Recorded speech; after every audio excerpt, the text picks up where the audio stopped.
Donc dans Illustrator, un nouveau document sur base de mon profil personnalisé qu'on avait fait l'autre jour. A4 horizontal, RVB, OK.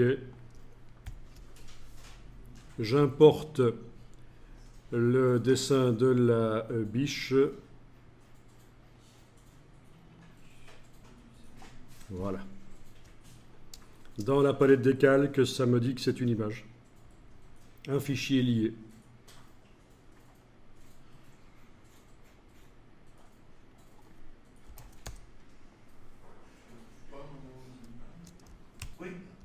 Donc, qu'est-ce que c'est qu'on voit là?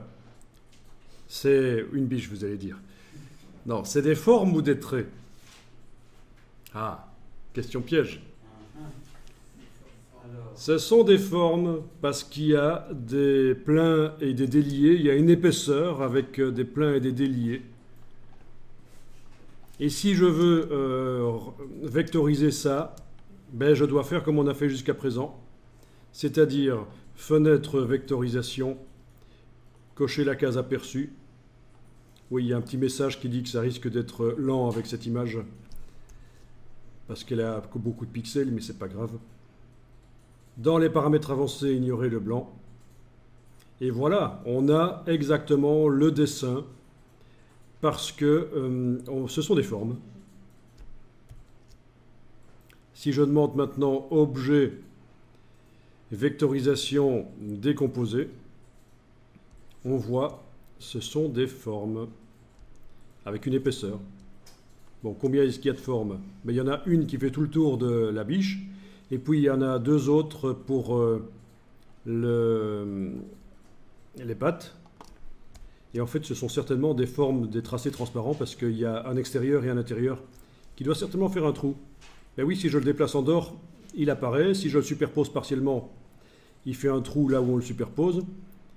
Donc voilà, les pattes extérieures sont faites avec des tracés transparents. Si je vais voir maintenant, après avoir décomposé la vectorisation, je vais voir dans le groupe ici, j'ai en effet un tracé pour toute la biche, là, un tracé non fermé en fait. Hein. C'est pas un tracé transparent parce que il n'y a pas de trou, puisque, je veux dire, vous voyez ce que je veux dire, hein, c'est pas une forme avec de la transparence au milieu, puisque c'est une forme qui fait tout le tour ici. Bon, ben voilà. Pour reproduire vraiment le dessin original, il faut vectoriser les formes. Voilà, donc dans ces formes, on pourrait même mettre des motifs, évidemment. Ce sont des formes. Donc, palette nuancier ici, menu fenêtre nuancier, je vais dans le bas à gauche chercher les motifs, etc. Bon, mais ça, de toute façon, on va effacer, c'est juste pour que vous compreniez qu'il s'agit vraiment de formes, en fait. Hein.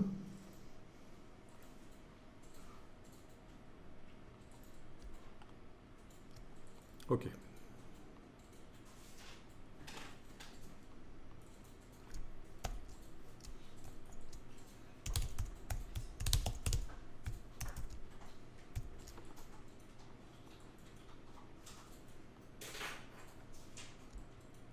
Bon.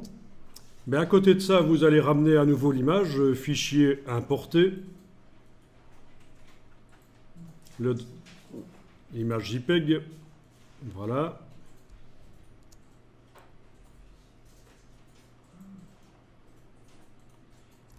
Et on va cette fois-ci faire une vectorisation des traits. Et vous allez voir en quoi ça peut être intéressant. Bon. Et donc, cette fois-ci, je vais dans la palette vectorisation de l'image en ayant l'image sélectionnée. Je coche la case aperçue pour lancer la vectorisation. Et vous avez ici deux options. Pour l'instant, on n'a fait que vectoriser des fonds, mais cette fois-ci, vous allez cocher l'option contour et décocher l'option fond. Vous pouvez cocher l'option ignorer le blanc, mais de toute façon, je pense que ça ne va pas influencer ici, qu'elle soit cochée ou pas. Alors, vous avez ici le réglage du contour. Je peux modifier ici 2, touche tabulation. Est-ce que ça change quelque chose? Voilà, ben, il y a que... Voilà, il y a moins de contours qui apparaît. On va augmenter. 30, touche tabulation.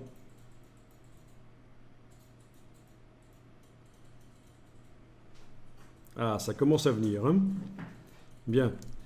Est-ce que les curseurs au-dessus nous aident aussi? Non, sans doute pas. Alors, c'est un peu lent, en fait, hein? Vous remarquez que c'est lent.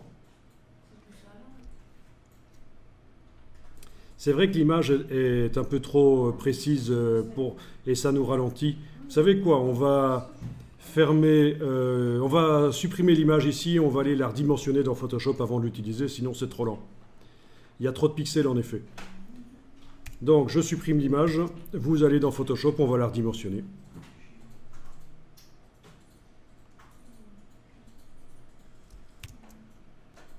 Donc dans Photoshop, j'ouvre l'image, le JPEG. Quelle est sa taille? Je vais aller voir dans Images, taille de l'image. Voilà, 1920 sur 1920, ça fait 4000 pixels à peu près, c'est un peu trop pour Illustrator apparemment. Vous avez le moteur de multiplication et de division du nombre de pixels qui est enclenché là, rééchantillonnage. Eh bien, on va diminuer à 50% par exemple. À la place de pixels, vous mettez %. Vous tapez 50. On vous montre ici que ça va devenir du 960 pixels sur 960. On passe d'un fichier de 10 mégas à un fichier de 2 mégas 64. Ça a l'air correct, ça. OK. On pourrait même la faire passer en niveau de gris. Ça va encore diminuer par 3 la dimension de l'image. Image mode, niveau de gris. On passe d'une image en 3 couches vers une image en une seule couche. Ben, ça ne change rien du tout de toute façon puisque c'est du noir et blanc. Évidemment, le message qui dit supprimer les informations chromatiques, vous répondez oui, puisqu'il s'agit de passer l'image en gris. Donc on a réduit par 4 le nombre de pixels, par 3 le nombre de couches. On a donc une image 12 fois plus légère, ça devrait aller dans Illustrator. Vous enregistrez sous un nouveau nom, je vais indiquer que c'est la version petite.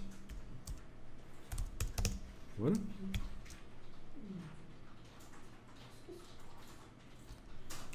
Voilà, c'est enregistré, je peux fermer dans Photoshop et je réimporte dans Illustrator. Fichier importé. Je prends évidemment la version petite.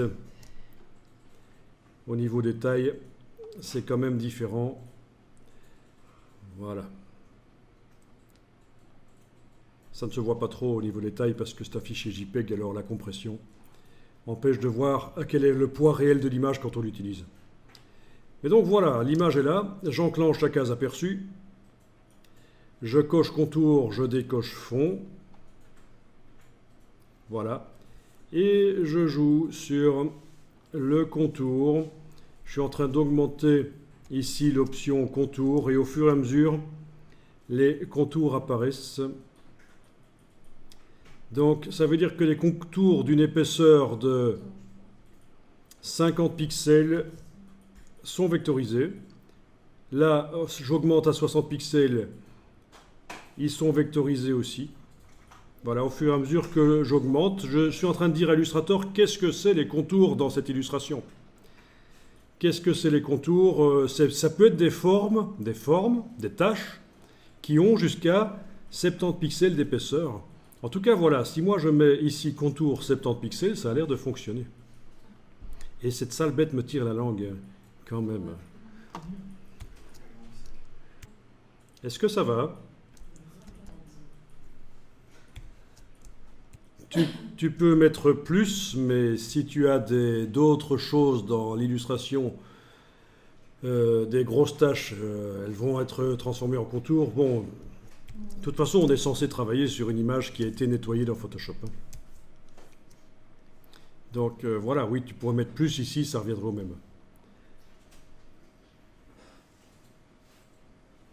C'est lent, même sur cette image qui a été réduite. Ah oui, au fait, j'ai pas dit, mais pour passer rapidement de 10 en 10, vous enfoncez la touche majuscule, bien sûr, quand vous cliquez sur les flèches. On l'a déjà dit précédemment, en fait. Hein. Sinon, vous tapez directement et puis touche tabulation pour valider.